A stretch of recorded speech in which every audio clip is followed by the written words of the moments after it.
हरे का सहारा खाटू श्याम हमारा, ये नारा हम सब बहुत श्रद्धा से लगाते हैं और खाटू श्याम जी की हम बहुत श्रद्धा से आराधना भी करते हैं। यहाँ कुरुक्षेत्र में आके हमें कुछ और महत्वपूर्ण जानकारियाँ प्राप्त हुई। जैसे यहाँ प्राप्त जानकारी से पता चला कि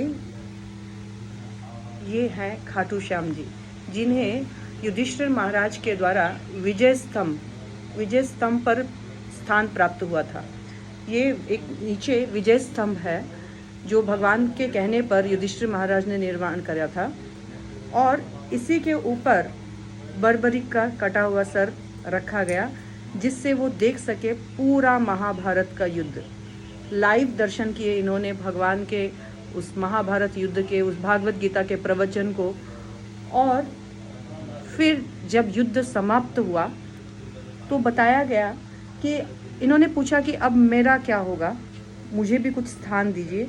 तो भगवान ने उनको स्थान दिया जहाँ अभी हम खाटू श्याम जी का दर्शन करने जाते हैं, उस स्थान पर।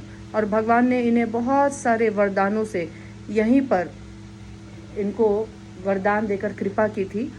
भगवान ने कहा कि अब से तुम्हें कलयुग में मेरे नाम से जाना जाएगा और तुम अपने भक्तों को विशेष वरदान देने में तुम बिल्कुल सामर्थ्य रहोगे।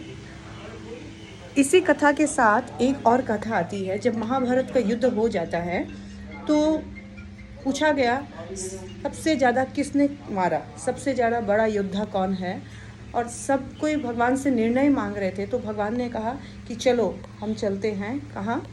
तो बर्बरीक के पास गए भगवान और पूछा कि सबसे ज़्यादा किसने मारा, आपने तो सब कुछ देखा, आप ही बताएं। तो बर्बरीक ने उत्तर दिया कि भगवान, यहाँ तो मैंने सिर्फ देखा कि एक सुदर्शन चक्र ही सबको मारे जा रहा है, और उस सुदर्शन चक्र की कृपा से ही ये जो धर्म युद्ध है ये समाप्त हो पाया। यानी कहने का अर्थ है, बर्बरीक ने यहाँ क्लियर किया कि एकमात्र भगवान के सुदर्शन चक्र ने कार्य किया, बाकी सब निमित्त मात्र है। सब समझ गए और सबको पता चला कि इस युद्ध में भगवान ने हमारा सहायता किया, हमारा साथ दिया। और